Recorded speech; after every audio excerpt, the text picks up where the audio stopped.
大家好，今天我们来继续聊进气系统，但是今天聊的主题不是这一个，跟这边没有关系，跟外部的空气没有关系。今天要聊的是这一条，跟这支铁管。其实这支有关系的，这支。那基本上，进气系统除了吸外部的空气以外，它还必须解决掉，气缸串气的问题。那其实，我拍过好多片讲废油器回收罐这个东西的影片，如果有在注意的朋友，可以发现到我的管子越来越滑，而且应该看得出来，这一条比这一条还要深。我印象中我在介绍废油器回收罐的影片里面，我有一直强调，就是说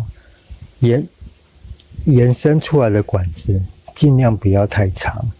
因为这很有可能会牵扯到它的流速跟它的吸力，然后管子也不能太细，也不能太软。那其实我这个跑法，我是尽量把管子能够拉到，譬如说我要放在这边，这个是我最短的距离了。但是以引擎串气来说好了，就像我刚刚讲的，这两支管子的颜色，其实从这个就看得出来，气缸串气，它出来的气体热度、温度非常高。那试想哦，我是不是在进气系统那一片里面有讲到，我们改装进气系统就是为了要能够吸到更多的冷空气，跟更充足的进气量。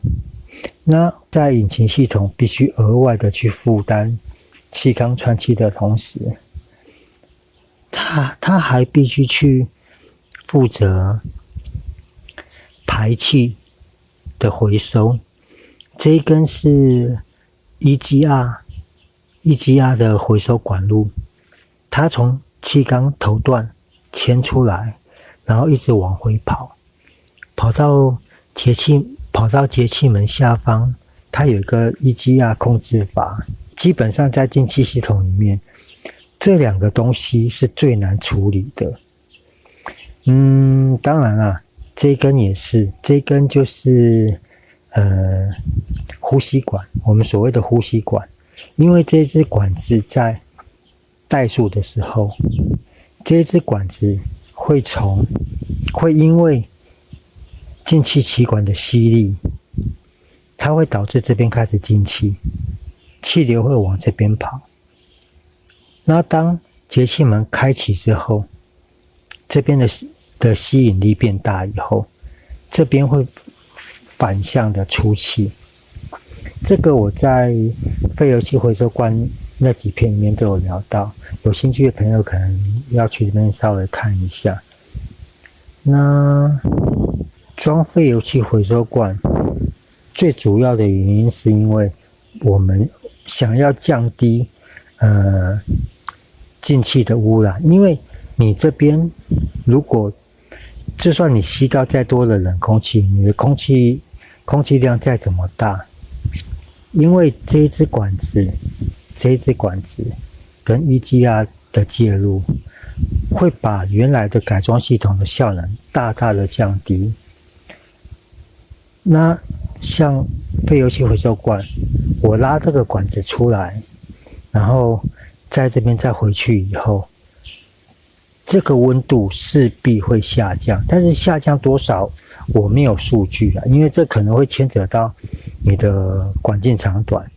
你的引擎形式都有可能会有影响，所以这个没有一定的数据。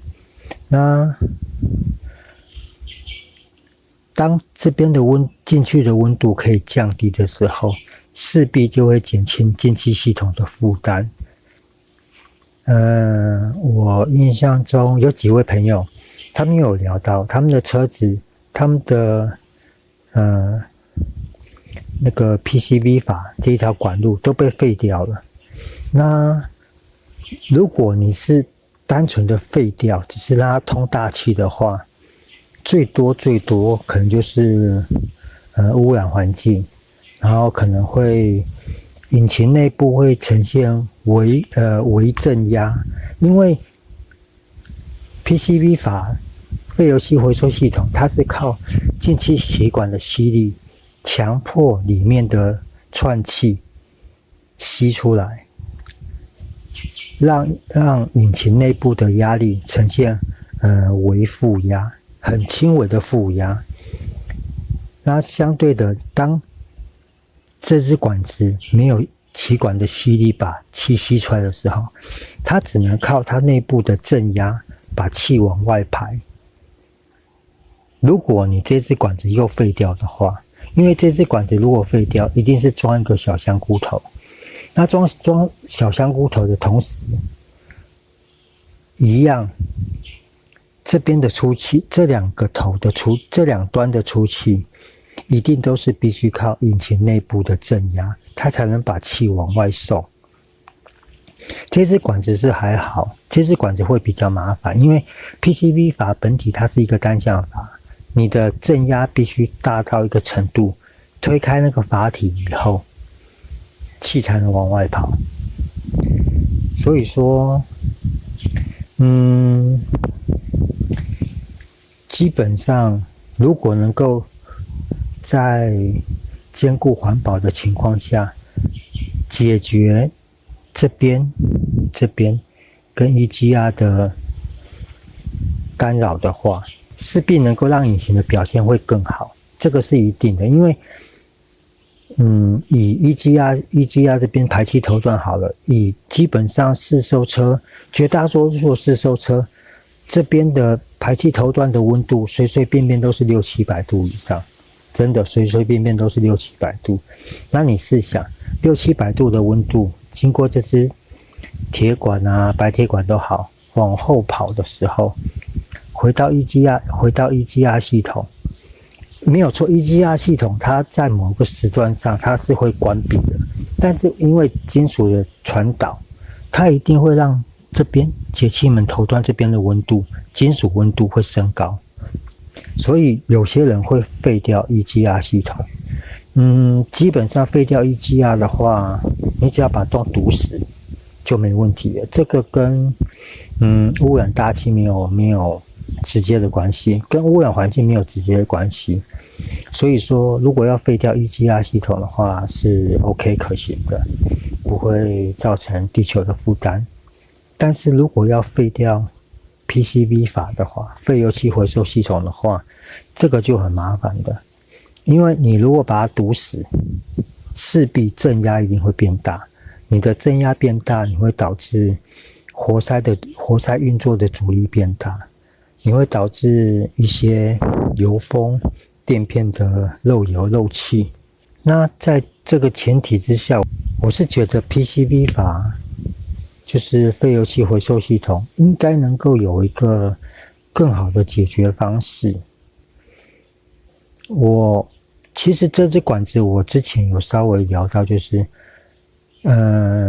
前几天不是台风吗？我也是趁着放台风假，我有看了一些国外车友的介绍跟他们的装法，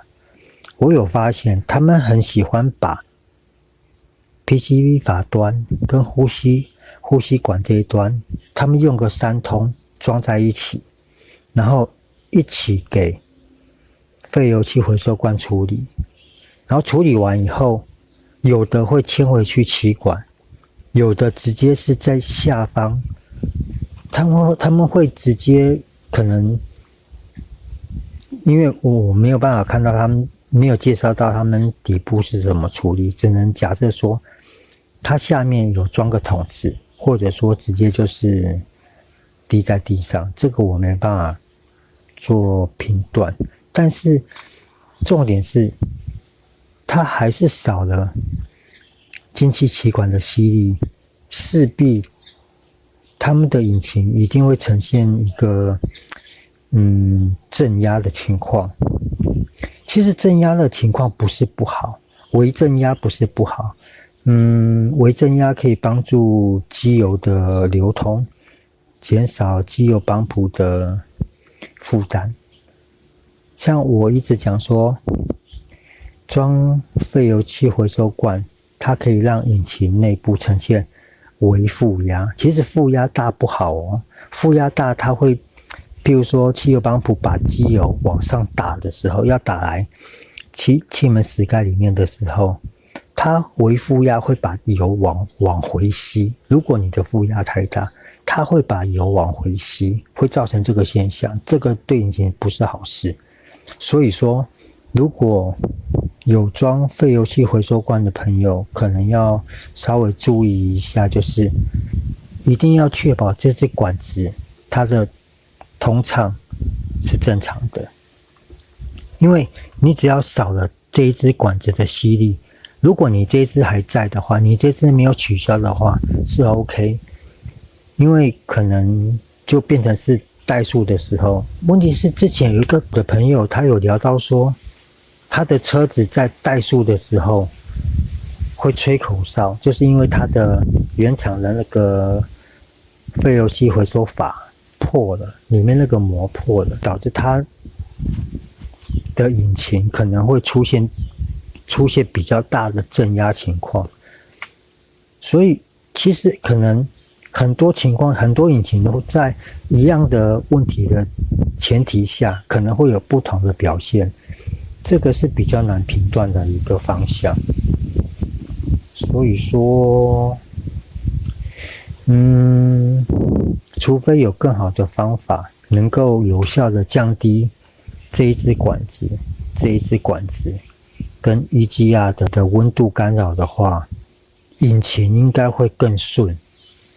在某个程度上应该会更顺，因为它避免掉了引擎所排放出来的高温气体，它能够让你的进气尽量的维持在比较低的温度下。这个对进气，其实改装进气系统就是为了这个东西，更低的温度，更顺畅的进气量。那废油器装废油回收罐，主要就是希望能够减少进气的污染，也借由这个管子的延伸，能够稍微去降低这支管子吸进去的进气温度。好啦，那今天这个很笼统的介绍进气系统的拖油瓶这3支管子就到这边了，谢谢各位，拜拜。